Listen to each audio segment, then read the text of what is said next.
bet you can, but okay. go out either way. All right.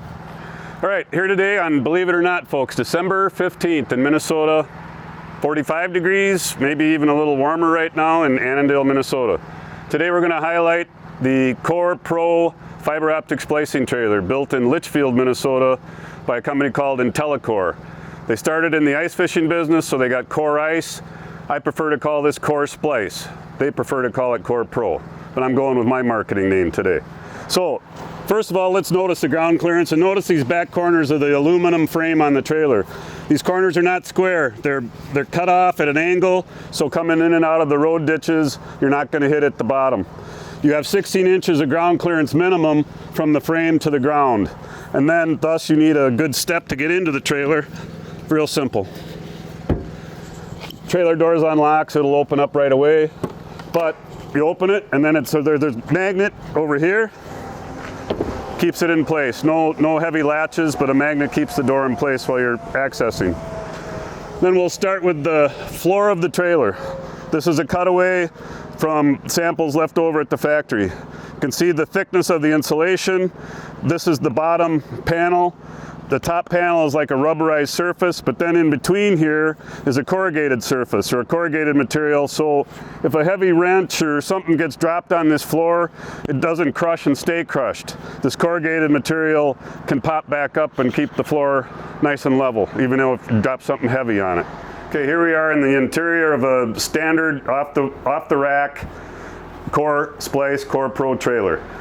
No material in here is organic. There's no wood, it's all composites, so there's nothing to rot, nothing to develop black mold over the years. We'll start with something as simple as the drawer situation. These drawers this is all composite material, just like I said, but reinforcing that idea. But look at the latching mechanism on these drawers. When you're turning corners in traffic or in and out of the ditches, these drawers will not be falling open. And same with the doors. They have a locking mechanism that they learned, again, from their ice fishing industry.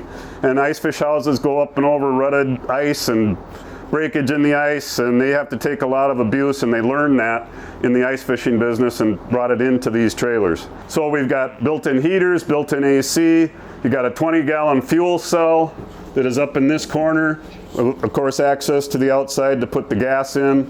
More storage here. Believe it or not, up in here, there is storage for, let's say, a coffee maker or a small microwave. 110 outlets up in here, and then more storage in here. Stereo system is standard. Again, heat standard, AC standard. And right now we have the generator running up front. You can barely hear it while we're in the trailer. Of course, the door is open. You hardly hear it at all when the door is closed. We've got a vent fan that operates for those summer months when you want to get some circulation through here. You've got screen material if you want fresh air. You've got blackout material if you don't want anybody seeing inside or you don't want the light interfering with your splicing. So obviously this is where they're splicing. Back here is this access door for the fiber, so you'd open that up, slide your fiber and your case through here, do your work here. Another nice feature that, again, they learned from ice fishing is this is a tow heater. So the guy spends a lot of time standing here or working here, and not only do they have heat coming off of the wall, but they have what they call the tow heater down below here. And it does really help a lot when you start getting into those below zero days and the guy has to spend all day in here splicing fiber. So to activate the heaters and things like that, it's just real simple. There's switches here, rear on, rear off, front on, front off, and then here's your mode for your thermostat, so AC or heat. Here's your stereo system with USB hookups, so you can, put your own music through here if you like.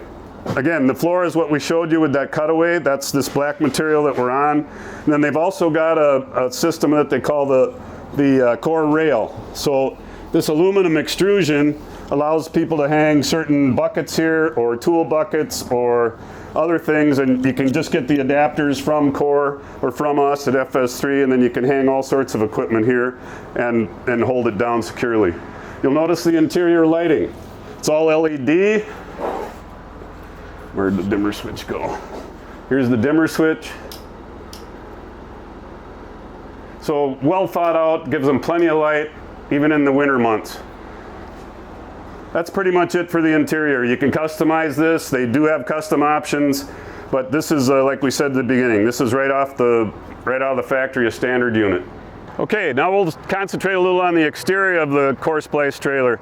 So again, we've got, the walls are very similar to the floor. No ribs in the walls. These are solid panels, and everything is done with adhesives. There's no rivets. There's a few screws that hold this door frame in, but other than that, there's no other fasteners in this entire trailer. Everything is done with adhesives. That's what holds the sides and the walls to the frame, and the frame to the floor. So really good, nothing to vibrate loose after you drive down hundreds of miles of gravel roads. So you'll see, when you can start to see some of the lights, and I know it's sunny right now, so you really don't get the full effect, but your standard blinky lights on the back, you've got your arrow directional lights, so you can point at arrows if you want. Right now it's just telling you beware. We got two strobes, one on the back corner, one on the front corner, but a very unique feature to the core trailers is the down lighting. You'll see LED down lights, the full length of the sides and around the front triangle. And so when the guy is working late at night, 3 in the morning out there on a hot fiber cut, this trailer is lit up well. So people coming down the road, up over that rise in the road, all of a sudden they've got almost a white billboard in front of them, and very easy to spot, so chances of it getting hit are reduced drastically. So a lot of thought goes into these trailers. You also have jack stands available here, so you can put the crank up jacks. It'll rotate out of the way when you're going down the highway, and then crank them down when you want to level it out in a situation where you're going to be there for a long time. So that'll work in concert with the jack on the front if you don't want a truck attached, so then you can lock this thing into position with 3 points of contact. There is no axle on these trailers, so that again maintains the ground clearance. These are what are called half axles. So these axles, or these configurations that hold the wheels, are actually bolted to the frame, and then there is torsion spring in there, so it smooths out the ride. So again, no axle underneath to get hung up when they're coming in and out of ditches or going through really heavily weeded or sumac areas, things like that. So again, notice these sides, everything's smooth, no rivets around the windows, a heavy duty frame, and the half axles, no axle going underneath the frame of the trailer. If you want to run without the generator, or for some reason this generator isn't working, you can hook up a portable gen set and run it with a ship-to-shore cord. And this adapter plug is included with the trailer, so even if something goes wrong with this and you're in a very remote area, you can bring a portable gen set in and still keep working. Thus, the rack here, you got your portable or your stationary gen set here, and then a place for the spare tire here. Everything's easy to reach, easy to get at, easy to maintain on the gen set too. Something as simple as this idea I really liked. Notice the plug. A lot of times these just get left in the dirt, and then next thing you go, it's so dirty you can't hardly plug it in. Just a simple idea, again, that they learned from the ice industry. Keep it out of the ice. Right there. Now that plug is protected when you're not running it on the vehicle, and just a great idea. Of course, we've got the safety cables, we've got the third point for the emergency brake system, and everything really well made, really put together well. And there is a braking system that's part of the trailer package, so your vehicle is able to brake the trailer. It's not just everything onto your vehicle. Great thought that they had at Core is, so here's your fuel filler obviously for the gen set. But if you pull up to the pumps properly, you can not only fill this, but you can fill your vehicle. They both use unleaded fuel. This is not diesel. You can't get a diesel siphon to go in here. So again, you pull up to the pump properly, you got access to your fuel filler here and the fuel filler on your truck. And again, you can hear the generator. This is a 2800 watt. Plenty big for this size trailer. A lot of trailers need 4,500 watts, but they're not insulated as well as these trailers are. That's why they can get away with this. And again, a 20-gallon fuel tank right in here, and then you'll even see this, there's the little air vent for the fuel tank.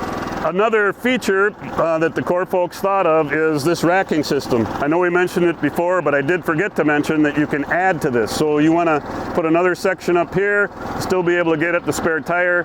Then you can stack traffic cones or other equipment that you might want with you on the job site. So it would just be a matter of letting them know what kind of configuration you want, and then that can be supplied for you, or you can probably find some of these materials on your own and build your own rack. But probably better if you work with us and work with the Core people so we get you the right stuff.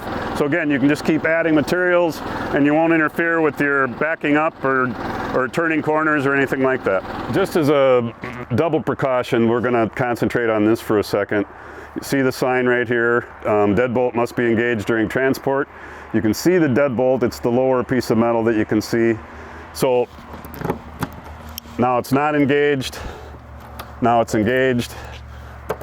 Now this is unlocked, this door won't open because the deadbolt's there. Door will open, but don't go down the highway like that.